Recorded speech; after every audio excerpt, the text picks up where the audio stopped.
రూపాయలు క్రియాశీల సభ్యులతో జనరల్ వాడ 116,370 43,500 ప్రతిభా పురస్కారాల కార్యక్రమానికి వచ్చిన విరాళాలు 1,09,000 రూపాయలు ఉంటుంది. కుటుంబ సభ్యుల మధ్య కలిసినటువంటి ఫీలింగ్ ఉంటుంది.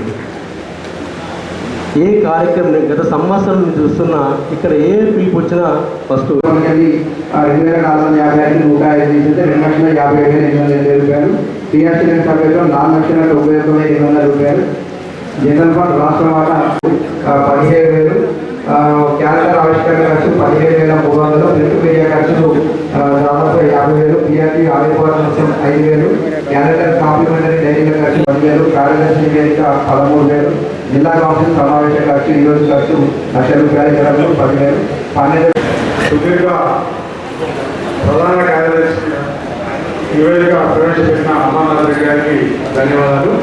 నివేదిక మీద చర్చ మండలాల వారిగా మండలం నుంచి అధ్యక్ష కార్యదర్శి ఎవరైనా మనలో వచ్చి మాట్లాడారు. ఫస్ట్ కొట్ల మండలం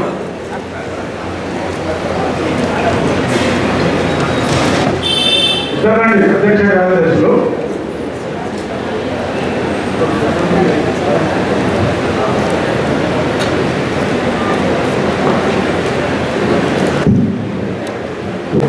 లోటు 1,22,625 గత లోటు కంటే దాదాపు 19,000 రూపాయలు మనం తక్కువ చేసి చూపించాం. 1,40,000 ఉంటే ఈసారి 1,22,000 లోటు మనం చూపించడం జరిగింది.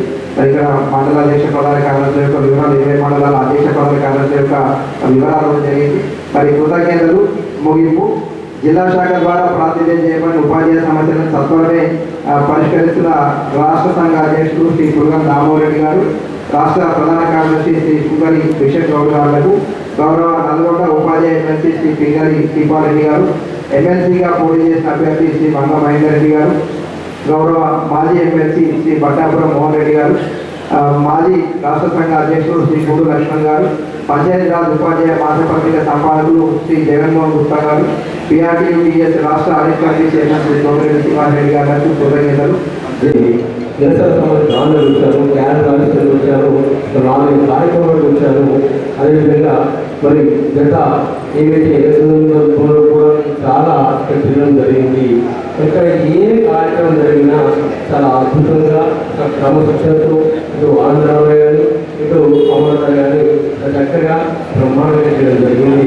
ఇండియా సంఘాలు వస్తున్నాయి. కరెక్ట్ ఎలక్షన్ వచ్చి ఆ రాజకీయ సంఘాలు మరి పిఆర్టీఎస్ అంటే భయపడేటువంటి సంఘాలు కావచ్చు, వేరే మరి రాజకీయ పార్టీలు కావచ్చు, వాళ్ళకు ఆ ఎలక్షన్ టైంలో వచ్చి కుల మత వర్గ వర్గాలన్నీ మరి పెట్టేసి సంఘాన్ని బలహీనం చేసి ఈ విధంగా అర్థదారులు తీసుకెళ్తున్నారు. ఇవన్నీ మనం అబ్జర్వ్ చేయాల్సి ఎందుకంటే మన కుటుంబంలో ఒక అభ్యర్థి నిలబడితే మన అభ్యర్థి ఓటేయకుండా పక్క వాళ్ళకి ఇస్తాము. ఒక్కసారి ఆ విషయంలో ఆలోచించాలి. మరి రానున్న రోజులు కావచ్చు, అంటే ఒక ఎలక్షనే కాదు, ఏదైనా మన సంఘానికి గౌరవం ఉంటే మనకు 3 ఎమ్మెల్యేలు సాధించుకోవాలి కంపల్సరీ. ఆ దిశలో మనము రానున్న రోజుల్లో ప్రయత్నం చేయాలి.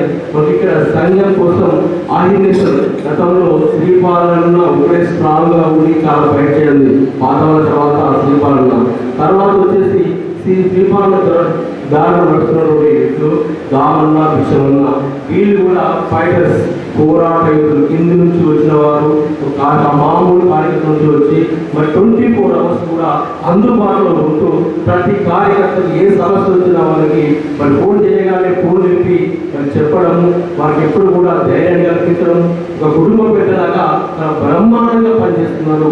ఇలా శ్రీపాలన అతను ముగ్గురు త్రిమూర్తులు కూడా బ్రహ్మాండంగా పనిచేస్తున్నారు. కాబట్టి వాళ్ళందరూ కూడా సంఘాన్ని నమ్ముకోవాలి, సంఘ నాయకుల మీద విశ్వాసం ఉంచాలి. మనం ఒకసారి పిలిపించామంటే మనం అందరం పెట్టట్టు మనం చూసాం. మనం శ్రీకేసిన ఏ విధంగా అయిందో ఆ స్థాయిలో రేపు రానున్న రోజుల్లో పెండింగ్ పిలిస్తే కావచ్చు, ఇంకేమైనా కావచ్చు, ఏది పిలిపించినా మనం అందరం రెడీగా ఉండాలి. మన పోరాటం చూస్తే ప్రభుత్వమే దిగి రావాలి. ఆ స్థాయిలో మనం ఉండాలి. ఆ దిశలో ప్రతి ఒక్కరు కూడా ఎప్పుడు పిలిపించినా వచ్చినట్టుగా మనందరూ కూడా రెడీగా ఉండాలి.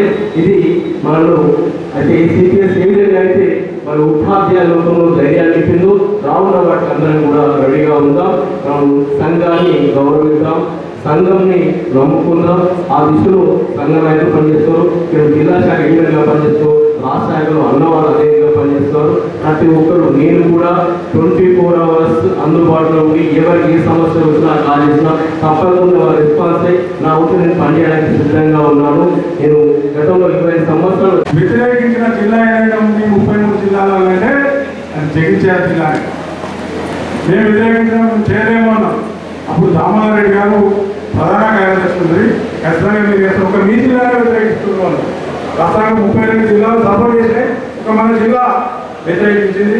రాష్ట్ర శాఖ పిలిపించింది జూలై 33 వరకు మెంబర్షిప్ కంప్లీట్ చేయాలని.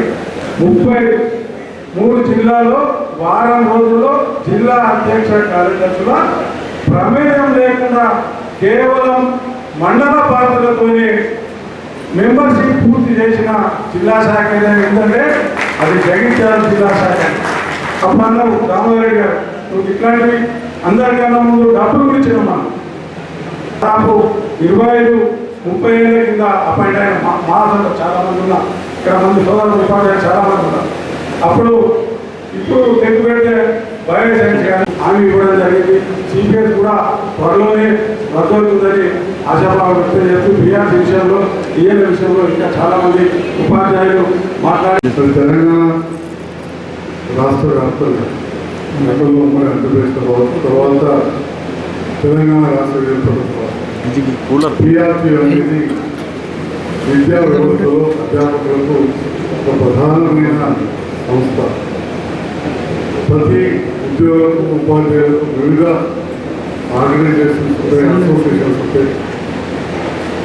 ఇది కూడా ఒక ప్రభుత్వ పాఠశాల విద్యార్థులే కాబట్టి చాలామంది ఉపాధ్యాయులతోటి దశాబ్దాల అనుబంధం, తర్వాత రాజకీయ కుటుంబం కావచ్చు, డాక్టర్గా ఉండడం కావచ్చు. ఆ డాక్టర్గా ఉంటూ ఇప్పటివరకు మీకు చెప్తా ఉంటారు హెల్త్ స్కీమ్స్ అది అది మొత్తంలో చెప్పాలంటే ఈ ప్రాంతంలో ఒక ఆఫ్థాల్మాలజిస్ట్గా వస్తూ నాకే వస్తుంది ఈహెచ్ఎస్ రీఇంబర్స్మెంట్ 2005. సో అట్లా రకరకాలుగా పెన్షనర్స్ తోటి అనుబంధం ఎప్పుడు కూడా ఉద్యోగ ఉపాధ్యాయులు, మరీ ముఖ్యంగా ఉపాధ్యాయుల విషయం పిఆర్పీ ముందుండి ఉపాధ్యాయుల హక్కుల కోసం, దాంతో పాటుగా పేద పిల్లలను ప్రభుత్వ పాఠశాలలో ఉంటారు కాబట్టి వారికి నాణ్యమైన విద్యను, సంస్కారాన్ని, సభ్యతను నేర్పే విధంగా కృషి చేస్తున్న పిఆర్పీ మరి ఒకసారి అభినందనలు తెలియజేస్తా ఉన్నాను. జిల్లా కార్యవర్గ సమావేశాన్ని ఏర్పరచుకొని వివిధ అంశాలపై చర్చించి ముగింపుగా కొంతమంది ఉత్తమ ఉపాధ్యాయులకు సన్మాన కార్యక్రమాన్ని అమలుకోవడం. మరి అదేవిధంగా వచ్చిన సందర్భంలో వివిధ సమస్యల గురించి కూడా ఎప్పటికప్పుడు చెప్తూ ఉంటారు. ఇప్పుడు కూడా నేనన్నీ చెప్పినవి మహేందర్ రెడ్డి గారు ఈ రాష్ట్ర అధ్యక్షులు నా ముందు మాట్లాడిన దాదాపు 11 సంవత్సరాల నుంచి తెలంగాణ రాష్ట్రం ఏర్పడినప్పటి నుంచి కూడా టీఆర్ఎస్ రాజకీయాలు ఉంది.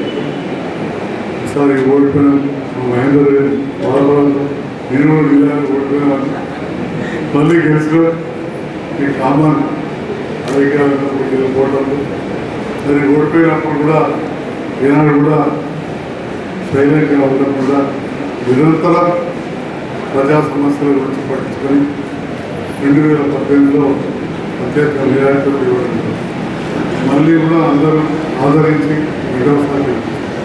మరి ఈ సందర్భంలో చాలా సమస్యలు నా దృష్టికి వచ్చాయి. ముఖ్యంగా ఇప్పుడు కూడా అప్పుడు తెలంగాణ రాష్ట్రం ఏర్పడిన తర్వాత పెద్ద ఎత్తున టీఆర్ఎస్ ఇచ్చి 43% ట్రీట్మెంట్ ఇచ్చినా కానీ దానిలో మొదట సంతోషపడ్డా కానీ ట్రాన్స్ఫర్ లేవు, ప్రమోషన్స్ లేవని ఒక విధమైన ఆవేదన నిరంతరం వ్యక్తం చేశారు.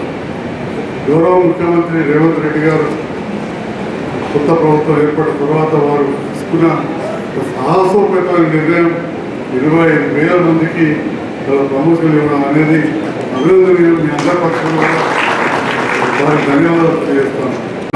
కూడా చెప్పిన 317తో చిన్నప్పటి లోపాలు సవరించుకోవడం కావచ్చు, మిగతా సిపిఎస్ విషయానికి వస్తే ఇది ఎప్పటి నుంచో ఇట్లా ఉన్నాం.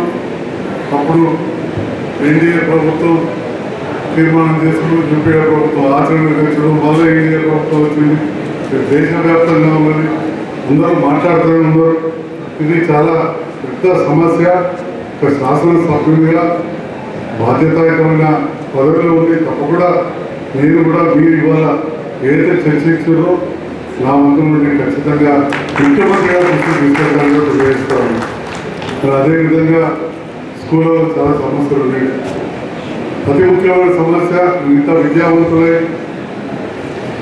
విద్య నేర్పే వాళ్ళే పిల్లల కోసం స్కూల్కి వెళ్ళినప్పుడు మూడ్సెట్ వాళ్ళు లేని పరిస్థితి, పాస్పోర్ట్లలో నీళ్ళు పెట్టలేని పరిస్థితి. అది కూడా ముఖ్యమంత్రి గారు రేవంత్ రెడ్డి గారు తెలిసింది. ఇట్లా చెప్పుకుంటూ పోతే కొన్ని సార్లు ఎన్ని ఉన్నా కానీ కొంత ప్రభుత్వ పాఠశాలలో కొన్ని వసతులు కావచ్చు అన్నీ ఉన్నాయి. ముఖ్యంగా టీచర్ల విషయానికి వస్తే ముందు మధ్య కూడా చర్చ జరిగి చెప్తా ఉన్నారు. ప్రపంచవ్యాప్తంగా 30 మంది విద్యార్థులకు ఒక టీచర్ ఉంటే మన దగ్గర 12 నుంచి 15 ఉంటాము. అంటే ఇప్పటికి కూడా టీచర్ల సంఖ్య ఎక్కువనే ఉన్నా కానీ విద్యార్థులు ఇంకా కూడా ఎక్కువ మంది మనం స్కూళ్ళలో తీసుకోవాలి. కొన్ని స్కూళ్ళలో ఉదాహరణ కొడే స్కూల్ ఉంది, అక్కడ కూర్చోవడానికి స్థలం లేదు. నేను జస్ట్ ఇప్పుడే రాయగల నుంచి వచ్చిన అక్కడ చెప్తున్నారు గర్ల్స్ హై స్కూల్లో క్లాస్ రూమ్ సరిపోతారు. ఈ రోజు నాకు ఇక్కడ ఉంచారు అక్కడ మాజీ ప్రజాప్రతినిధి. బాయ్స్ స్కూల్లో స్ట్రెంత్ లేదు. వాళ్ళు లాస్ట్కి ఏం చెప్తారు, ఇప్పటికి కూడా కట్టించారు కాదు కానీ అబ్బాయిలు మారిపోయి అమ్మాయిలు మారిపోయింది అట్లయితే సరిపోతుంది. అంటే ఈ రకమైన అసమానత కొంత సమతుల్యత లేక ఇబ్బంది. ఇక్కడ మహేందర్ రెడ్డి గారు నూతన విద్యా విధానాన్ని కూడా తీసుకురాబోతున్నారు. ఇప్పుడు గౌరవ ముఖ్యమంత్రి గారు కూడా చెప్తా ఉంటారు, నేను కూడా జెడ్పీహెచ్ఎస్ స్కూల్ నుంచి వచ్చినాను. సో వాళ్ళు జెడ్పీహెచ్ఎస్ నుంచి వచ్చి నేను మున్సిపల్ స్కూల్ నుంచి వచ్చాను. సో స్కూళ్ళ సమస్యలు కావచ్చు, టీచర్ల సమస్యలు పూర్తి స్థాయిలో అవగాహన ఉన్న ముఖ్యమంత్రి వారి విద్యాశాఖ కూడా నిర్వహిస్తున్నారు. కాబట్టి తప్పకుండా వివిధ అంశాలపైన మీరు ఏదైతే ఈరోజు తీర్మానం చేస్తుందో అవన్నీ కావచ్చు. అదేవిధంగా మీ నాయకుడైన మిత్రులు ఎమ్మెల్సీ శ్రీపాల్ రెడ్డి గారితో కలిసి నేను కూడా ఏదున్నా కానీ ముఖ్యమంత్రి గారి దృష్టికి వెళ్ళి పరిష్కారం వైపు నేను కూడా కృషి చేస్తానని చెప్పి తెలియజేస్తూ హృదయపూర్వక ధన్యవాదాలు, శుభాకాంక్షలు.